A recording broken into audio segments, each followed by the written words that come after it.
Annual Act of 1664, that provision was repealed expressly on the basis that it was in derogation of the exercise of the prerogative with which we're concerned.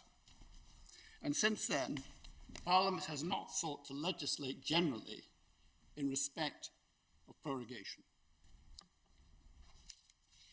having had an opportunity over more than 300 years to do so. Of course, it has legislated in order to determine that in certain occasions, on certain times, it should not be prorogued, but will be recalled. And the most recent example, which has been repeatedly referred to, was Section 3 of the Northern Ireland Executive Formation Act. There have been efforts to distinguish the exercise of dissolution from that of prorogation. Dissolution has been repeatedly identified as forbidden territory for the courts. It is not justiciable. And yet, the distinctions that have been drawn between that and prorogation are far more apparent than they are actually real.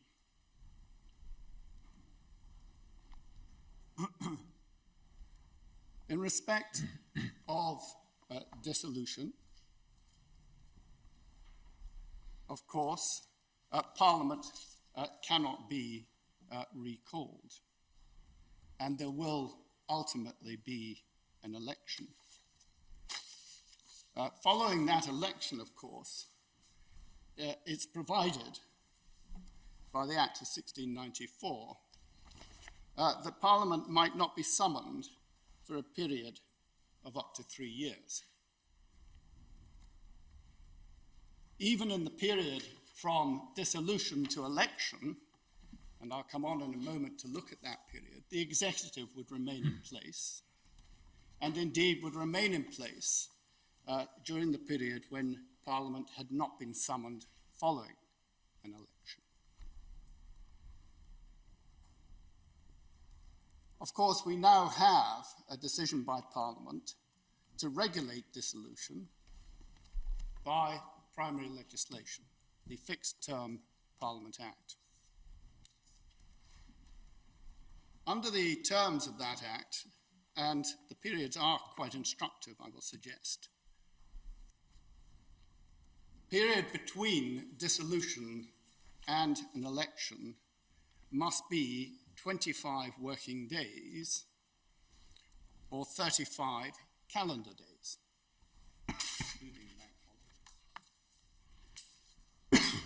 during which time the executive will clearly not be accountable to Parliament. And thereafter, as I say, it will be for the executive, essentially, in their exercise of prerogative powers, to determine when Parliament will actually be summoned thereafter. Now, in respect of prorogation, it is clear that political purposes may very well prevail over any formal purpose or requirement for prorogation of Parliament. And we've seen many instances of that over the years. If, in the event of prorogation, Parliament takes exception to that course of action, it has a very clear route to adopt. It may, following the prorogation to which it took exception, or in anticipation of the prorogation which has not begun, because that would be the instant case, at the beginning of September of this year, move a motion of no confidence in the executive. And such a motion, if moved by the leader of the opposition, would be heard. So, if it has notice, as it did have, that it was to be prorogued for a period that it took exception to, or at a time to which it took exception, it was perfectly free to move a vote of no confidence. What if it conceived that that would not be to its political advantage?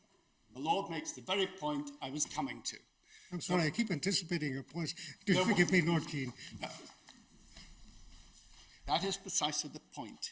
It is then a determination of political advantage as to whether or not such a motion is made, and indeed the same can be said about the ability of Parliament to move a motion in terms of the Fixed Term Parliament Act.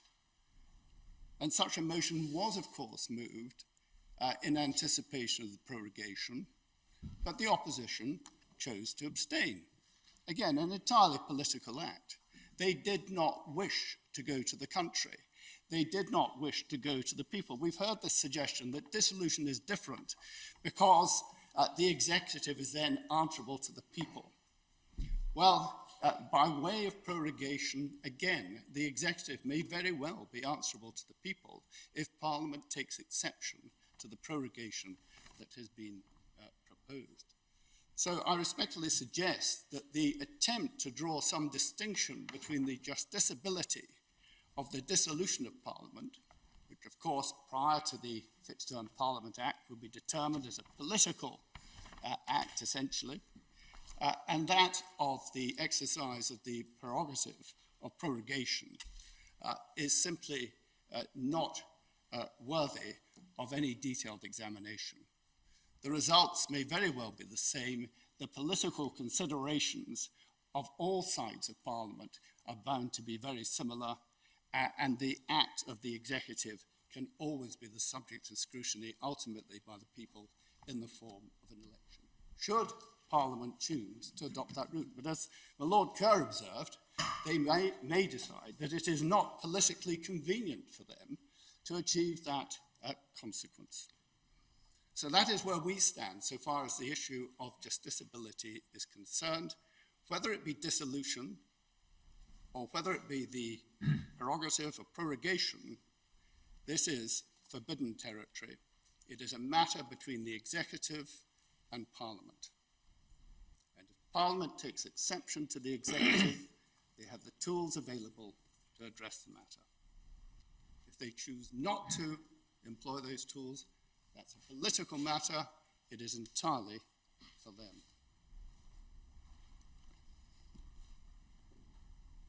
And I just add this one further point. How, in the context of that political minefield, is the court to opine on the issue of purpose or improper purpose or legitimate political purpose or illegitimate political purpose? How are these concepts to be defined and applied in this context? In my respectful submission, the applicants and the petitioners are inviting the courts into forbidden territory and into what is essentially a minefield, an ill-defined minefield that the courts are not, with the greatest of respect, properly equipped to deal with. Can I turn from there to some of the particulars of the appeal in the case of Cherry? And the first point I would wish to make is simply this, and it may have been noted by the court already. In his submissions, my learned friend Mr. O'Neill made no attempt whatsoever to respond to the criticisms that I'd made of the reasoning of the Inner House, or indeed to defend the particular and inconsistent approaches taken by the Inner House in the determination of that case. And in my submission, the reasoning, for the reasons or on the grounds I set out before, is unsustainable, and it must follow that the issues in that case are for this court to determine, which they may do properly by reference to the documents. I should also notice the suggestion from Mr. O'Neill that a concession was made in the Inner House about justiciability. I was not present in the Inner House, but I've had the opportunity to speak to both Mr. Johnston and Mr. Webster, who were present, and also to look at Mr. Webster's notes. They do not consider that any concession was made, but if it was, it is hereby withdrawn. So if I could make that clear with the permission of the court. Thank you for that clarification, Lord Keating. One always proceeds on the basis that if something starts staring the obvious, a concession is not required, and if it's not starts staring the obvious, a concession is not appropriate. Now, furthermore, my learned friend Mr. Fordham suggested that Sir James Eadie had made a concession as to justiciability, but again I take exception to that. If Parliament has by primary legislation sought in any way to determine when or whether the prerogative of prorogation should be exercised by the executive, then of course this court is entitled to interpret and apply that primary legislation. But I suggest that gives no doorway into the general issue of justiciability of the prerogative power of prorogation. So I would seek to put that point as made by Sir James into its proper context. Turning very briefly to the issues that arise if this court now has in hand the appeal itself, I simply urge this court to do as the Lord Reid suggested yesterday, and that is to consider fairly and as a whole the documentation, the contemporaneous documentation, the authentic contemporaneous documentation that has been produced in this case. And I'm not going to go back to the comments I made about affidavits in the context of a Scottish process. I simply notice that the Lord President was perfectly satisfied that an affidavit was not in these circumstances required, and that is also consistent with the dicta of Lord Walker that the court was referred to, where he felt that if the documents spoke for themselves, then it would not be required. The language of the documents is important. I have to notice that my learned friend Mr. O'Neill used discourteous and indeed incendiary language in describing ministers, advisors, and civil servants. That language is wholly unwarranted, but it does reveal an error in his approach. If you approach the documents with a preconceived belief and mindset that they are a sham, then of course that will lead you to a particular conclusion with regard to the construction of some passages in those documents. If, on the other hand, as I would submit, you read them fairly and with an open mind, and they are obviously authentic documents, and you realize that they give considered advice to the Prime Minister and properly record a formal cabinet meeting, then I say a different picture appears. And I simply commend that approach, that interpretation to the court.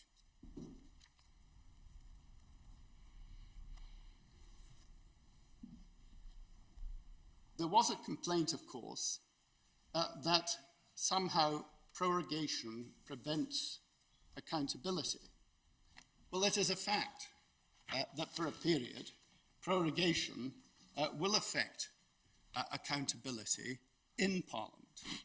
But it doesn't prevent accountability beyond Parliament, where again the executive will be questioned and held to account, whether by the public, the media, or indeed during a party political conference season at each of those conferences, no doubt.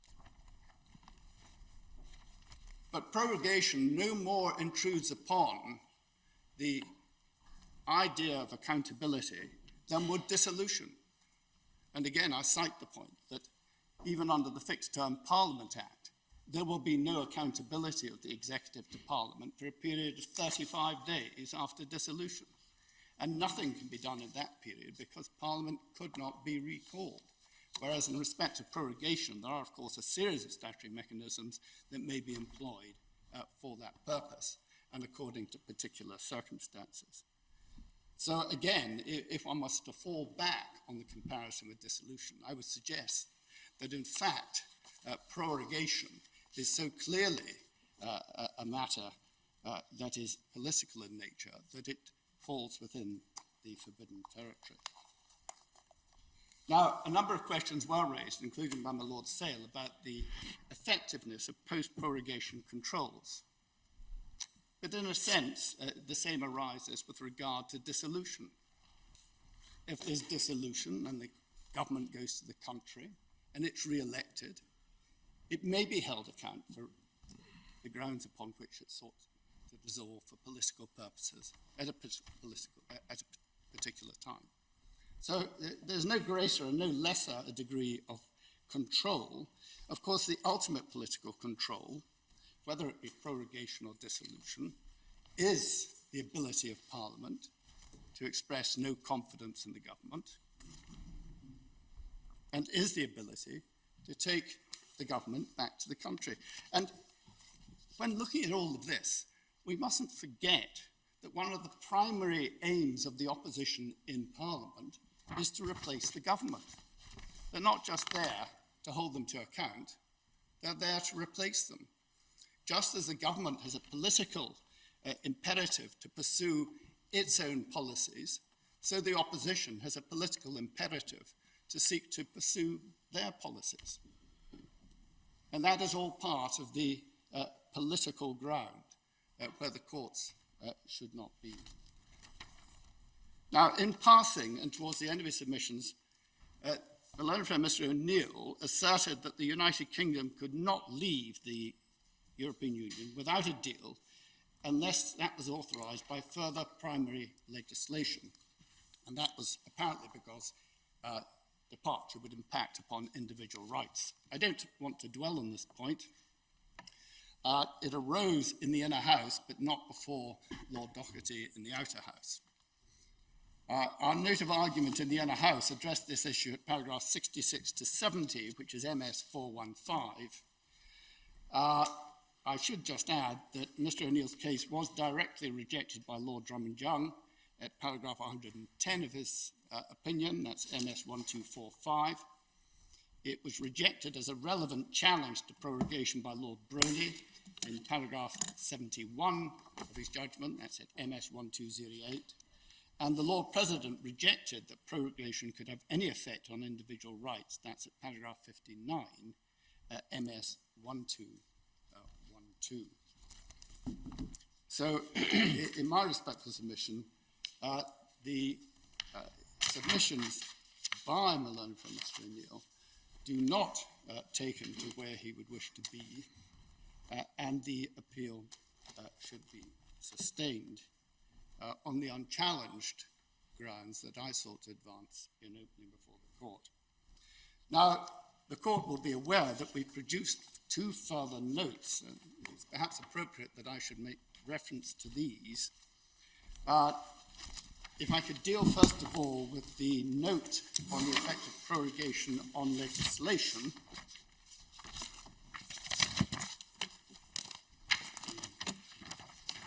There was some discussion of this yesterday, and we've addressed the factual and legal position in the note that we produced this morning. In short, the government is and has for a considerable period been alive to the need to ensure that the statute book is prepared for exit from the EU and has taken extensive steps to achieve that result. And of course, most of that work was actually done earlier in the year in anticipation of an exit on 29th March. Some further statutory instruments are required to address changes, essentially changes in EU law since March, and those are largely of a technical nature. The 2018 Act, of course, provides for an urgent process for the making of statutory instruments, and in the small number of instances where such SIs need to be in place for exit, they can and they will be in place. Now, of course, all such SIs must be debated within 28 days or they lapse under the affirmative procedure, and the government considers that there will be an opportunity to debate all of these before 31st October, and it won't be a case of addressing a debate on these instruments after that date. So I seek to reassure Lord Lloyd-Jones on that point. In these circumstances, we expect that there will be adequate time to deal with all SIs and indeed with all required primary legislation. And in that context, I should stress that some of the Brexit-related primary legislation that's been referred to by the PLP, for example, the 5 outstanding bills, are not required as at exit date. And we seek to give an explanation for that in the note that we've provided. They are issues that will be addressed going forward after 31st October, assuming an exit on that date, but they're not actually required on that date itself. I should say that there was some element of confusion in the minds of some about what bills were being referred to by the PLP. And at paragraph 3 of our note, we say in paragraph 5 of his second witness statement, Dr. Jill Tomlinson for the Public Law Project suggests that all Brexit bills from the last parliamentary session have fallen. Insofar as that statement suggests that all Brexit-related bills from the last Parliament session fell at prorogation, that is not correct. And we point out that many of them passed, but there were 5 remaining. I should add, in fairness to Dr. Tomlinson, that if you go back to paragraph 37 of his first witness statement, he's referring there to the 5, not to the totality. And I would like to ignore that. I think there's been a misunderstanding on that point. The second matter that has been the subject of a further note is the matter of relief. And we have sought to explain why, as Lord Reid anticipated, this might be a little more complicated than it first appeared. What cannot remain is part 4 of the interlocutor of the inner house. But what I would observe is this, that while we go in detail through these matters and while we do maintain very strongly that the prorogation of Parliament did take effect, notwithstanding the complaints made by the applicants and petitioners, and that Parliament is prorogued, and that the prorogation cannot be impugned, standing Article 9 of the Bill of Rights.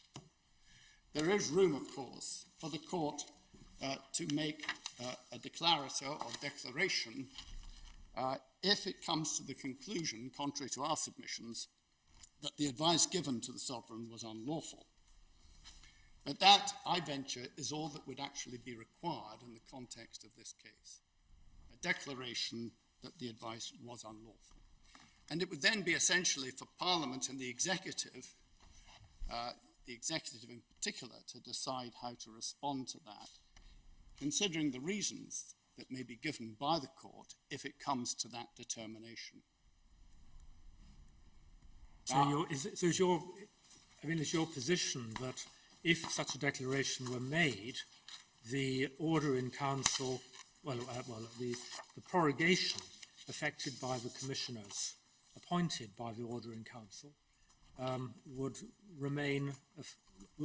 be legally effective? Yes, my lord. That is our position. And I just pause. And then how would it be? How would it then be that it would be for Parliament to decide how to respond? Because Parliament wouldn't be there. I'm just going to say, in the first instance, it would be for the executive to respond, and under the 1794 Act, they could, of course, seek an order in council for a proclamation for the recall of Parliament. But it seems very strange that Article 9, which historically was there to protect the privileges of Parliament against the executive and the Crown, would then have the effect contrary to that purpose. Well, I don't accept the proposition in those bold terms, if I may respectfully say so. It appears to me that the first question is, was the proclamation by the Lords Commissioner a proceeding in Parliament? And we've given 6 reasons why that must be the case. And if it is a proceeding in Parliament, then it falls within Article 9 of the Bill of Rights. But why shouldn't one start at the other end and see whether they were properly charged, lawfully charged, to deliver their message to Parliament? Because one would... And it's being said on the other side, the answer is that they were not. Ultimately, that would mean impugning the proceedings in Parliament that have taken place, and the consequences of that could be far-reaching. I would suggest, well, first of all, we say that the Ordering Council itself is linked to the proceedings in Parliament, but more particularly, the third stage of the process, the declaration by the Lords Commissioner prorogued Parliament. But if The reasons it did so may be impugned as having been secured by some means that was not appropriate. They may be impugned on the grounds advanced by my learned friends on the basis that the advice given was unlawful. But the sovereign made the decision on the advice of her Prime Minister. The Ordering Council was made and the declaration was a proceeding in Parliament. But my Lord's question is this. Go to the anterior stage. If the advice given to Her Majesty the Queen was unlawful, then the relay of instructions to the Lords Commissioners, I should have thought, was also unlawful and can be impeached at that stage before they go anywhere near Parliament. The Lords Commissioners may be entirely unaware of the advice given. But whether they're to the unaware of it sovereign or for the not, purposes. They have their commission under the Great Seal. yes, I appreciate all of that, but they they can only act on instruction from Her Majesty the Queen. And if the advice that she has been given is unlawful, then the instruction that she gives to them to act, whether under the Great Seal or otherwise, likewise seems to me to be unlawful, is it not? If I may respond in this way. If Her Majesty, having received the advice of her minister, had entered Parliament and prorogued it in person, would that prorogation be amenable to challenge in this court? Well, I submit I don't know that that's all that helpful, to be honest, because the circumstance is that she receives advice which, let's say for the sake of discussion, is unlawful, then she cannot convey to the, and it's nothing to do with the Queen, of course, she's simply performing her constitutional function, but the advice or the instruction that she gives to the Lords Commissioner, so the argument goes, cannot be valid since it was based on unlawful advice. So it's at the stage before it gets anywhere near Parliament that the attack on the lawfulness of what is to take place occurs. Is that right? No, the attack which is made in these applications is on the lawfulness of the advice, and it doesn't go beyond that. If the advice was unlawful, would it not follow that the Order in Council was liable to be quashed? Well, I would submit that it is not liable to be quashed because it is incidental to the proceedings in Parliament and therefore falls within the ambit of Article 9. That sounds like pushing the cart before the horse. I say that we should actually start by recognising that the prorogation was a proceeding in Parliament which falls within the ambit of Article 9 of the Bill of Rights, and we don't have to go further than that. And am I right in understanding that no undertaking is being offered? I indicated to the court in opening that the Prime Minister would take all necessary steps to address any decision of the court that determined that the advice was unlawful. That sounds like something which really ought to go without saying. Exactly so. It is not for the executive to give undertakings to obey the law. The executive does obey the law, and if the courts tell us what the law is, we will address that. Right. Just so I'm clear, and I just want to understand the position, are you saying that the word impeached in Article 9 covers a case where a consequence flows from an order of the court? I'm saying that the proceedings themselves are protected by Article 9. So the court's order wouldn't have consequence. My lady, my lords, unless there are further matters that you would wish to raise, having adopted the two additional notes I would rest my submissions there. No? Thank you very much, Lord Keane. Thank you.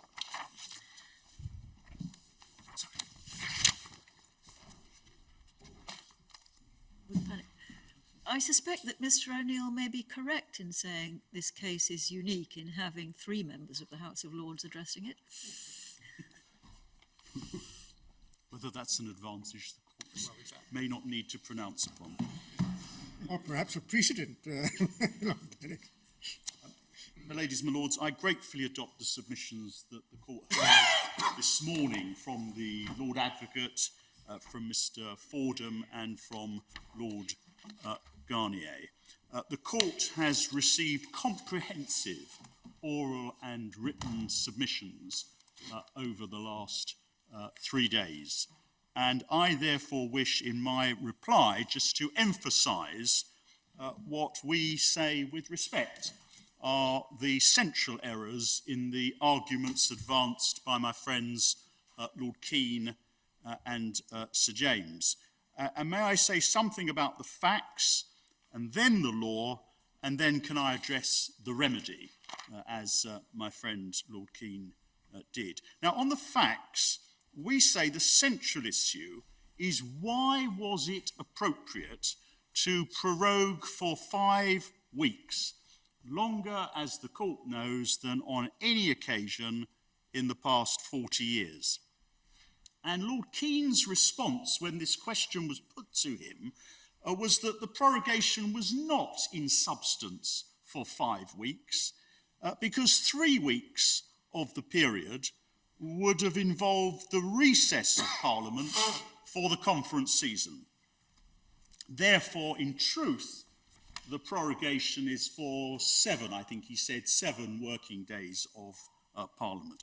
Our response is we say that does not explain, far less justify, closing Parliament for 5 of the 7.5 weeks prior to the 31st of October, having regard, of course, to the adverse effect on the ability of Parliament to perform its scrutiny functions at this critical time. Why do I say that? Well, because first, as Sir James and Lord Keane both accepted, it is Parliament, not the executive, which decides whether to have a recess for the conference period. Parliament may or may not have decided to have a 3-week recess this year when the 31st of October is fast approaching. The Prime Minister's decision took that matter out of the hands of Parliament. Secondly, even if there was a conference recess this year decided upon by Parliament, Parliament would still, during those 3 weeks, have been in session. And therefore, written parliamentary questions could have been asked and would have needed to be answered. And parliamentary committees could report and would report. The court knows that it's been a regular feature of the past few months, at least the last few months, that parliamentary committees have been reporting and reporting urgently on all aspects of the Brexit process. So some degree, an important degree of parliamentary scrutiny would still have been available. And this prorogation for 5 weeks at this time prevented any parliamentary scrutiny for that period. And the third answer to Lord Keane is the point put to him by my Lord Kerr and my Lady Black. And your Lordship and your Ladyship asked Lord Keane to explain why there was any need for a prorogation prior to the 7th of October or thereabouts. What was the reason? And there was, in my submission, no answer to that central question. Prior to which date did you say? The 7th of October, a week or so, not precisely, but around the 7th of October. What was the need for a prorogation prior to that date, was the question put, if I understood correctly, by my lord and by my lady.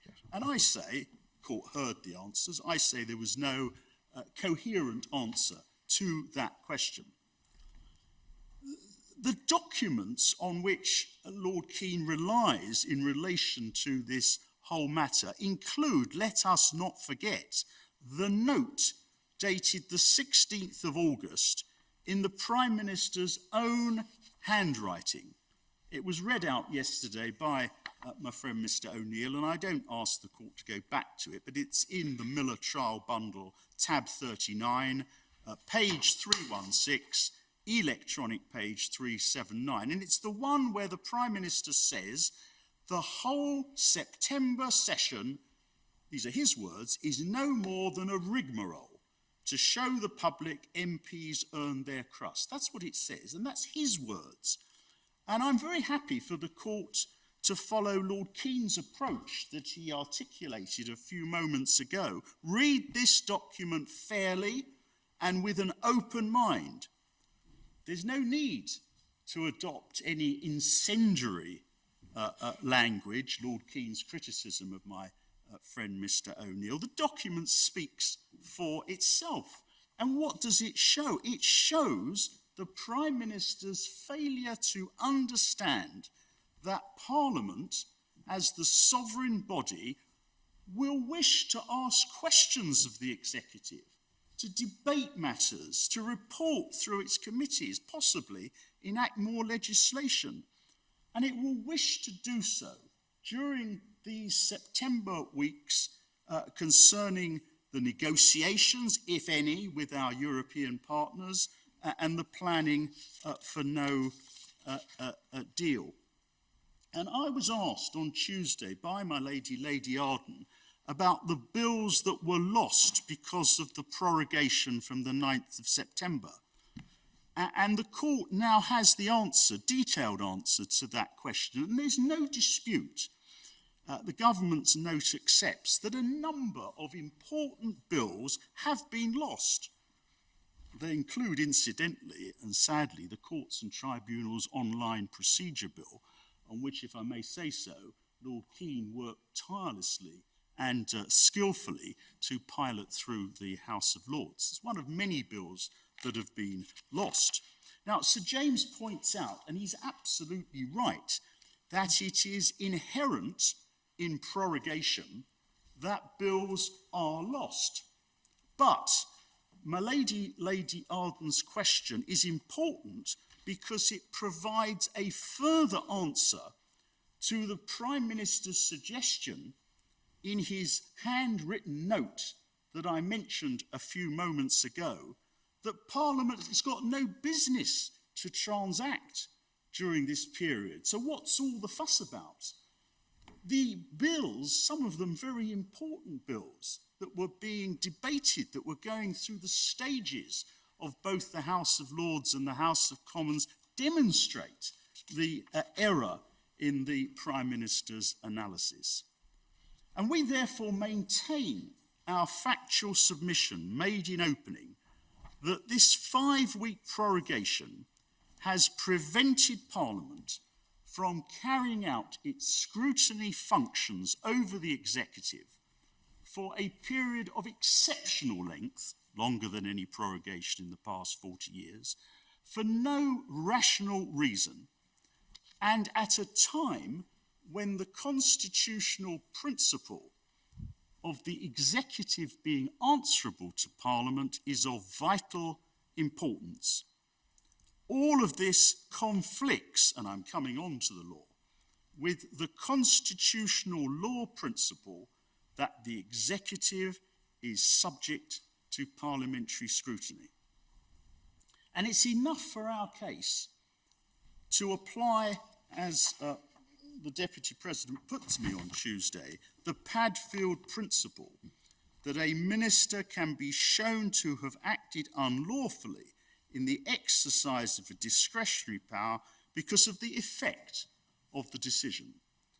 And my friend Mr. Fordham was absolutely right this morning to emphasise that my Lord the Deputy President's judgment in the Unison case is again based on impact. It's not based on there being any need for a malign motive.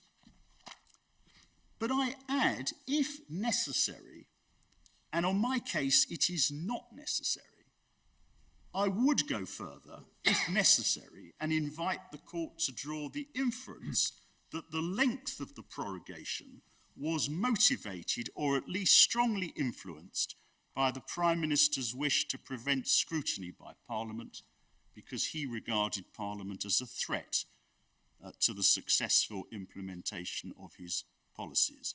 There is no rational reason for a 5-week prorogation, giving the Prime Minister the broadest possible margin of discretion.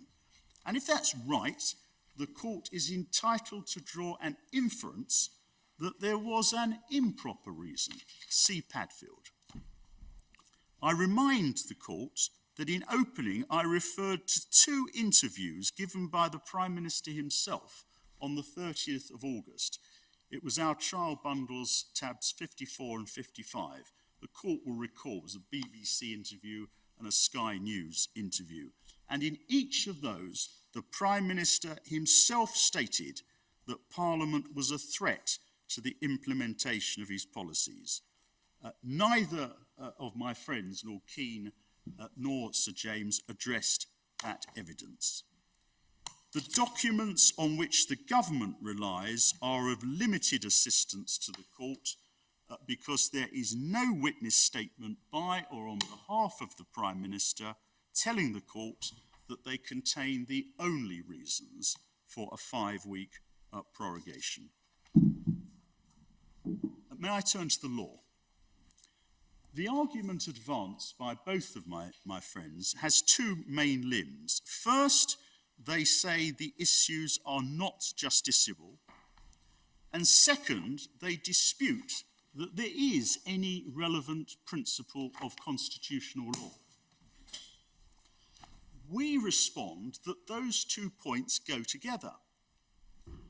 If, as we submit, there is a relevant principle of constitutional law, that is the supremacy of Parliament and the inferior status of the executive and its accountability, then it is a question of law for the court whether, in the light of that principle, this decision is outside the proper scope of the legal power to advise on prorogation. Sir James accepted, and properly so, in answer to my Lord Kerr, that it is for the court to decide the proper scope of a prerogative power. We submitted and we maintain the submission that parliamentary supremacy is a principle of our law. It is as fundamental as the rule of law and access to justice. It is not a mere convention. And it is not confined, as Sir James submitted, to an obligation on the executive and the courts to comply with enacted statutes. That is a consequence, an important consequence, of parliamentary sovereignty. But another feature of the legal principle of parliamentary sovereignty is that the executive is answerable to Parliament. And it therefore follows, we say, that the executive, the junior partner, cannot claim a legally unfettered power to close down the senior partner for as long as the executive likes, for whatever reason it likes, and however substantial the damage to the ability of Parliament to perform its scrutiny functions. Sir James then said that for the court to intervene would breach the principle of the separation of powers. Our answer is that the court is being asked to intervene in order to uphold the separation of powers. That is to ensure that the executive cannot, by its own acts, escape from scrutiny by Parliament. Sir James then says there are no judicially manageable standards. He points out correctly that any prorogation involves a limitation on parliamentary sovereignty. He asks how many days of prorogation is lawful? What reasons may justify prorogation? Our answer is that the court will, in this case, carry out precisely the function that it performs in other public law cases. It applies the relevant legal principle, here the supremacy of Parliament and the answerability of the executive, to the circumstances of the case. It looks at the length of the prorogation. It looks at the reasons given for the length of the prorogation. It looks at the adverse impact on parliamentary scrutiny. It looks at any inferences the court thinks it appropriate to draw as to whether at least part of the motive was to avoid parliamentary scrutiny. And having done all that, the court asks itself whether, in the light of all those circumstances, and applying, I accept, a generous margin of discretion in favour of the Prime Minister, whether his decision, his advice, is beyond the proper scope of his powers. This is standard business in judicial review in all other contexts. Was this decision reasonably necessary to further a legitimate objective, conferring a broad margin of discretion because of the context? And I say it is not, with great respect, it's not the function of the court to identify all the circumstances in which prorogation would be lawful. And the court does not need to supply a bright line standard, an algorithm, to answer all circumstances. A good example of that is the judgment of my Lord the Deputy President in the Unison case. The fees charged by the Lord Chancellor to those wishing to bring proceedings in the Employment Tribunal were unlawful, and they were unlawful because of the adverse impact on the constitutional principle of access to justice. And they were unlawful even though it would be lawful for the Lord Chancellor to charge some fees. And the court was not identifying, how could it, where the dividing line would fall. Sir James then referred to various acts of Parliament, including the recent Northern Ireland Act. And I say none of them assists in this exercise because none of them can be said to involve a parliamentary intention to remove the obligation on the executive only to exercise its powers in a manner lawful under the relevant principles of our constitutional law and our judicial review. Then finally, Sir James relied on the fact that the authorities have suggested that the power to dissolve Parliament is unreviewable, and the court has expressed interest in that matter. I respectfully agree with what the Lord Advocate and Lord Garnier submitted this morning. Dissolution of Parliament serves a vital constitutional function in ensuring democratic accountability of the members of the House of Commons.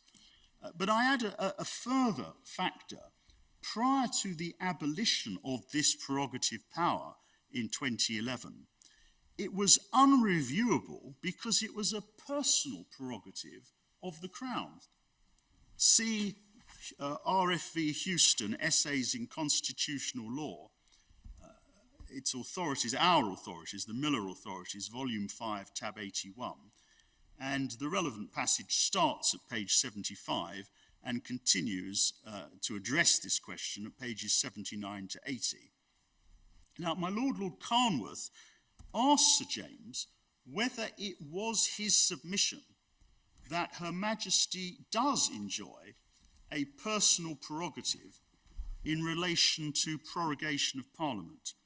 And Sir James was very clear in his answer. He said, "I am not making any such submission."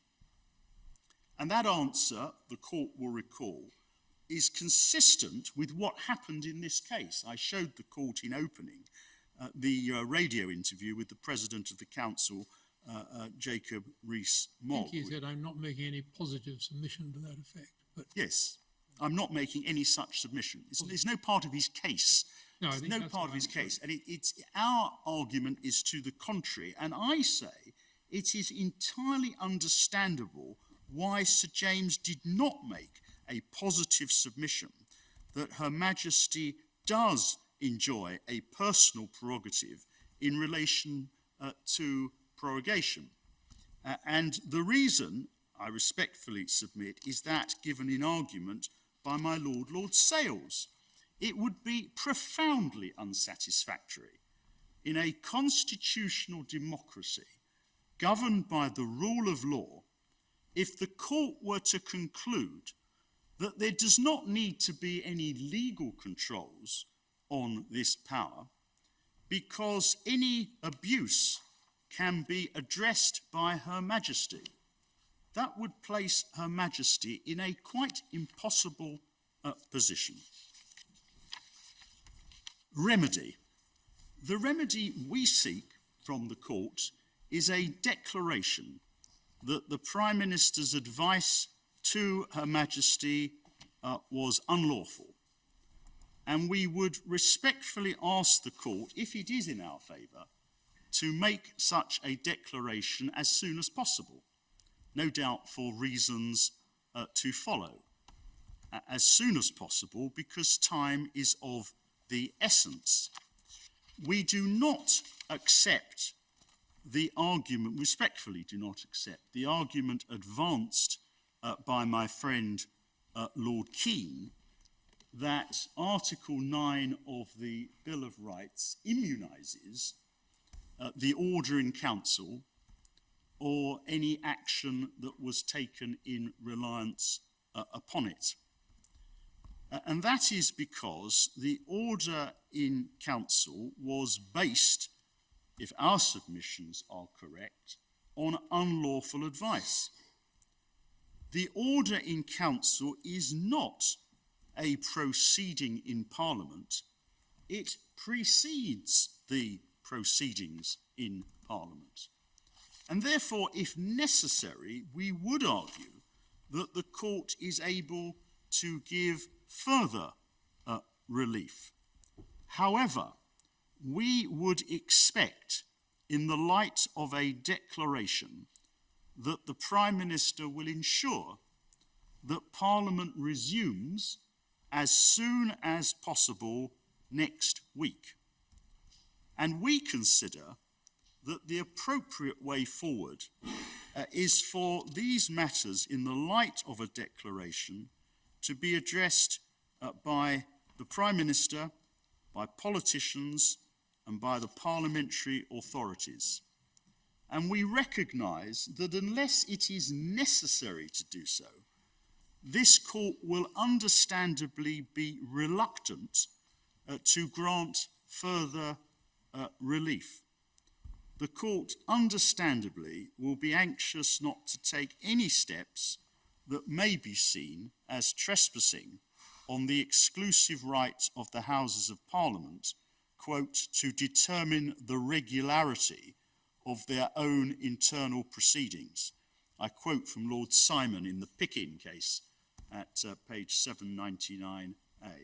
So However, of course, Parliament needs to have, in your scenario, it needs to have the opportunity it does. to do that. It does. So it would need to meet as soon as possible Indeed. in order to decide what it's going to do next. Exactly so, my lady.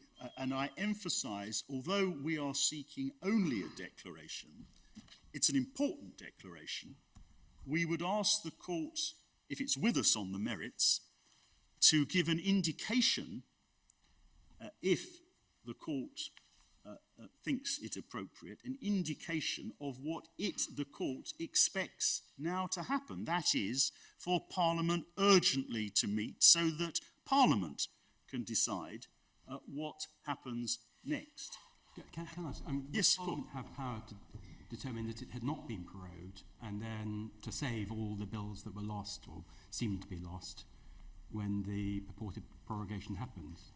In my submission, Parliament would have power to do what it thinks appropriate in this most unusual situation, and were it to decide that by reason of the prorogation having been based on unlawful advice, if the court's with us, from the Prime Minister to Her Majesty, that it would then, in the view of Parliament, to be appropriate to treat the prorogation in parliamentary terms as null and void, then that decision could not be challenged in the court, because that decision would undoubtedly be a decision that was a decision concerning the regularity of their own internal proceedings.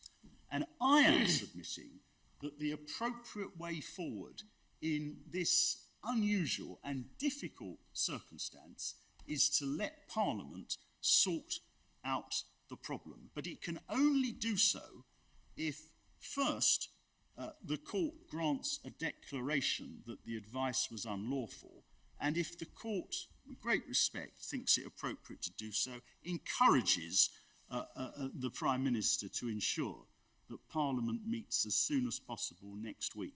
If unhappy... Does the Prime Minister have to do anything to ensure that Parliament meets next week? Well, it may be that the Speaker of the House of Commons and the Lord Speaker in the House of Lords, if this court were to declare speedily that the advice was unlawful and that this court is not going to give any further remedy because it expects that matters will be dealt with in Parliament, that the Lord Speaker and the Speaker of the House of Commons will take action to ensure that Parliament reopens as soon as possible next week. It's a matter for them.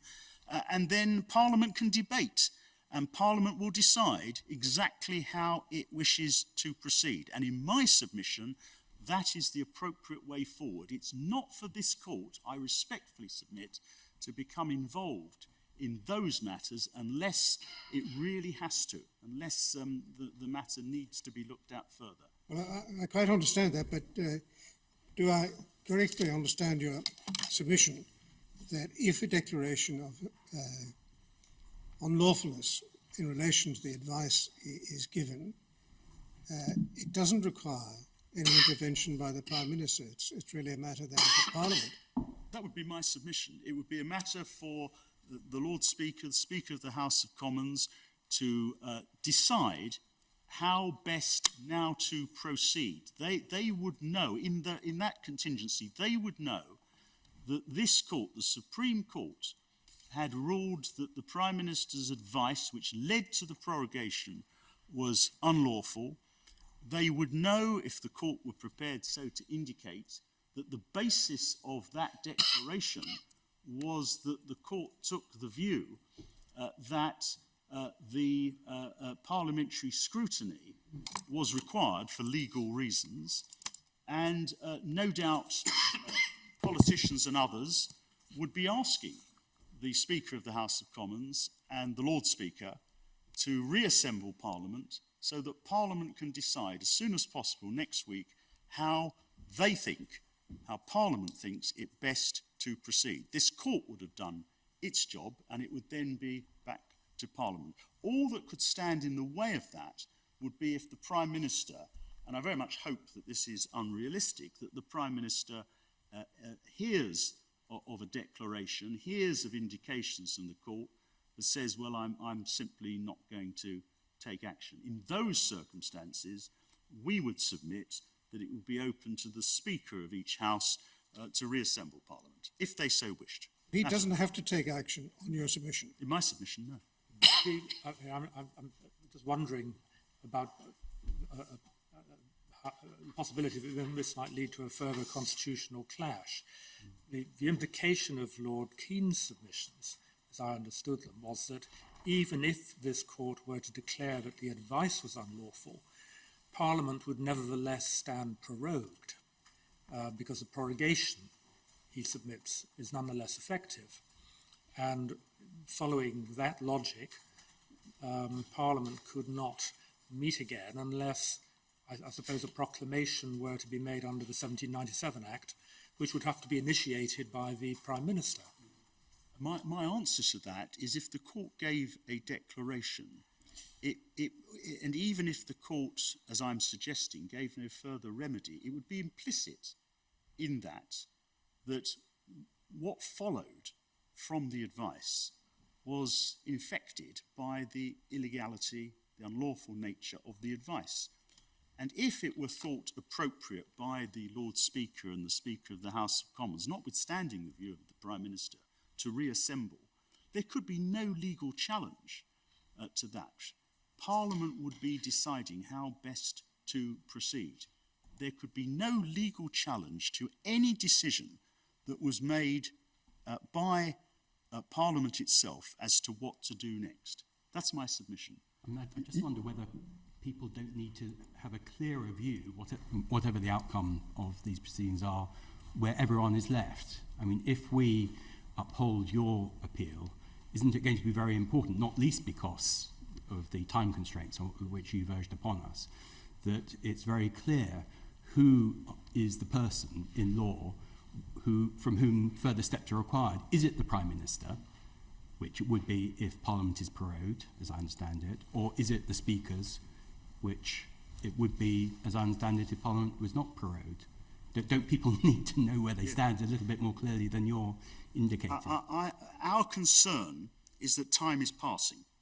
And if this court is going to make a ruling on these questions, it will inevitably, we fear, take this court longer than if this court simply decides to declare illegality. Just make an assumption that whatever this court thinks the answer in substance is to these proceedings, this court will produce that answer as soon as it humanly can. Make that assumption. I'm very grateful. I've made my submissions. It's self-evidently a matter for the court how it thinks it best appropriate to proceed. My submission is governed not just by questions of time, it's also governed by the standard approach when we come to remedies, as my lord better than most knows, that the court only does what it needs to do. And it doesn't do more than it needs to do. But I take your lordship's point. It may be helpful, probably would be helpful, for the court to say as much as it can within as speedily as possible in relation to these matters. Clarity is very important, so that everybody knows where they stand. I entirely take the point that my lord is making. If the advice was unlawful, has there nevertheless been a valid prorogation? Yes. Can we duck that? I'm not suggesting that the court ducks it. I'm politely suggesting to the court that it does as much as it can, as quickly as it can, if it's with us on the merits. And the danger, the concern, is that it takes the court a lot longer to resolve that question than simply to give a declaration and an indication. And time is passing. We have already lost, effectively, 2 weeks of the 5 weeks. But your submission, Lord Panic, surely has to be that if the advice is unlawful, then any action taken upon it cannot be valid. It is my submission. Yeah.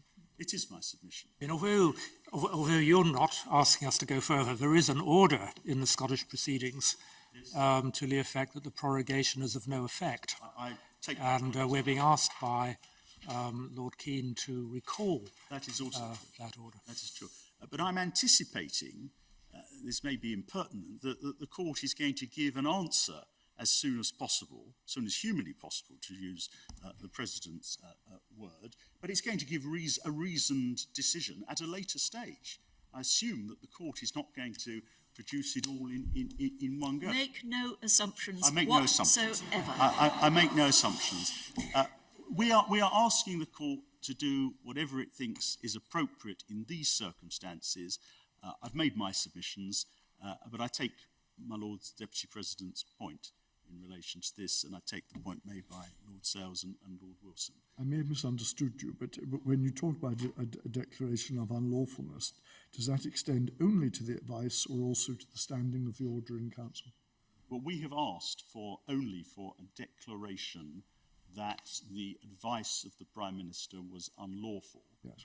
But, as is put to me, it is an inevitable consequence of a conclusion to that effect that the order in council was also unlawful, if I be right, that Article 9 can't protect it because it's not a proceeding in Parliament. That's how I put it. Okay. Is it possible that there's a sort of two-stage solution? Because what you're suggesting is a course that might avoid another major constitutional question having to be resolved on this appeal. Yeah. Namely, is it the court which has jurisdiction to give relief, or is it Parliament's sole prerogative in relation to the conduct of its own proceedings? Is it a two-stage matter, possibly, that if the court were minded, and I'm certainly not giving any indication, to be in your favour, then it could defer that question to see what happened, or what? Well, that was what I was submitting to the court when I started this submission on remedy, that the appropriate way forward may be for the court to give a declaration, if it's in our favour on the merits, to give an indication of what it thinks now ought to happen over to Parliament, but if necessary, the court would have to inevitably have to deal with a further thorny constitutional question of whether further relief is appropriate. But that may be unnecessary. It may be that in the light of a declaration and an indication, this matter can be resolved in Parliament. Well, I'm sure that Mr. O'Neill would say that he's asking us to uphold the interlocutor of the inner house. Yes. Yes. Well, I'm reminded, I'm grateful by Mr. Fordham, that paragraph 17 of the note that the Prime Minister and the Advocate General for Scotland presented to the court this morning, paragraph 17, does say that the court may find it would be unlawful for Parliament to remain prorogued for any further period, and that advising the Sovereign to bring forward the meeting of Parliament pursuant to the Meeting of Parliament Act 1797 is the only option lawfully open to the Prime Minister. In that event, a declaration would be sufficient on the basis the Prime Minister would comply with the terms of a judgment having that effect. So, as I understand it, if the court were to indicate that that's the only option lawfully open to the Prime Minister, then the Meeting of Parliament Act provides the answer. But then all the bills would have fallen. That is, yes, subject to Parliament deciding that in these exceptional circumstances a different approach ought to be taken. Well, we will have to decide what the answer is, and we will have to decide in one way or another what the consequences of that answer are. So, my lady. It's not... none of this is easy. No, I don't suggest it is, and that may be why the suggestion of my lady, Lady Arden, which is what I was grappling towards when I was opening these submissions on remedy, may be the best way forward. One takes it in stages. But that's a matter, of course, entirely for the court. So you'd be asking effectively for a limited declaration, meantime, with leave to apply? Yes, with leave to apply, and if the court thought it appropriate, an indication of what the court hopes and expects will happen next. And if it doesn't happen, then the court will need to grapple with the question of whether to grant further relief, which we hope will not be necessary. Those are the submissions on behalf of Mrs. Miller, unless I can seek to assist the court further. No. Thank you, Lord Thank you very Henry. much, my lady.